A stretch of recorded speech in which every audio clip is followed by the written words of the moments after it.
Pieces of His Bones by the Father of Isao. 9 years ago, my eldest son, Isao, suddenly vanished into thin air. He was in the 13th class of the first year at school.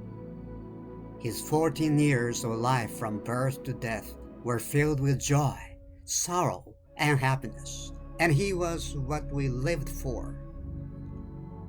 Almost all the boys who wished to go on to middle school dreamed of entering Hiroshima First Middle School.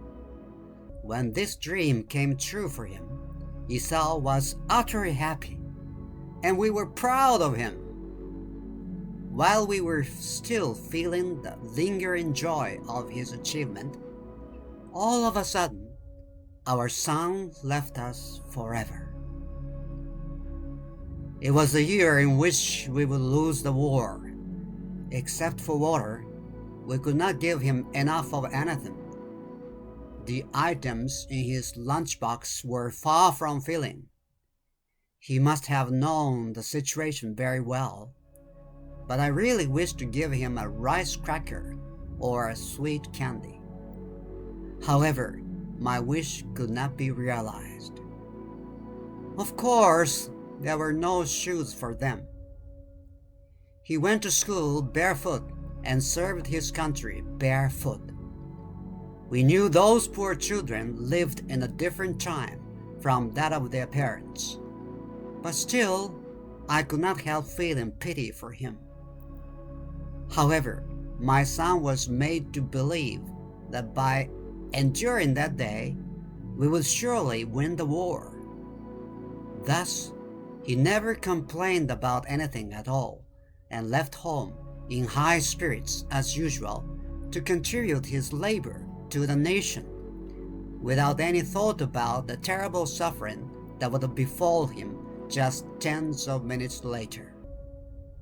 Then he left this world so suddenly that I can hardly recall my final precious memory of him forever.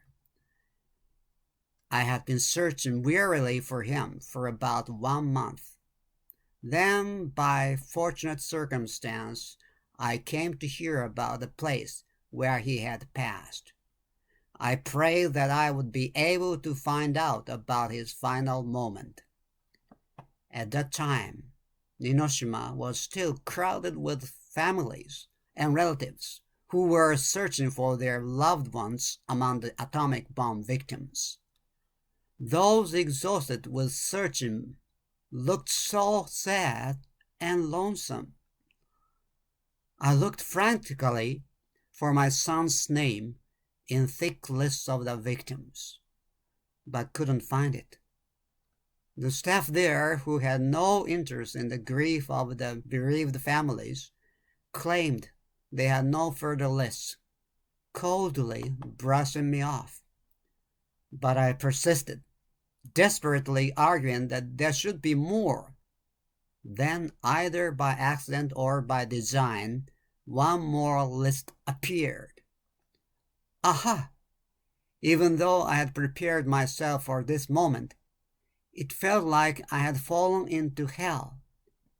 At 1600 on August 7th, he did die. I could not wipe away the tears pouring down my face.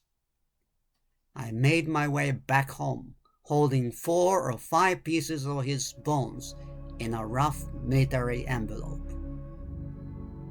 On the return boat ride, I was the only person who had successfully learned what had happened to his loved one. That gave some relief in the midst of my sorrow. However, I would have been struggling even today if things had turned out even slightly differently. It was by the mere chance of a single sheet of paper that I managed to discover my son's place of death. That spring, about 300 rosy-cheeked children were allowed to enter Hiroshima First Middle School, the dream school for primary school pupils in Hiroshima. On that day, those fresh first-year students, together with about 50 third-year students, departed this life forever, escorted by their principal, Watanabe, and other teachers.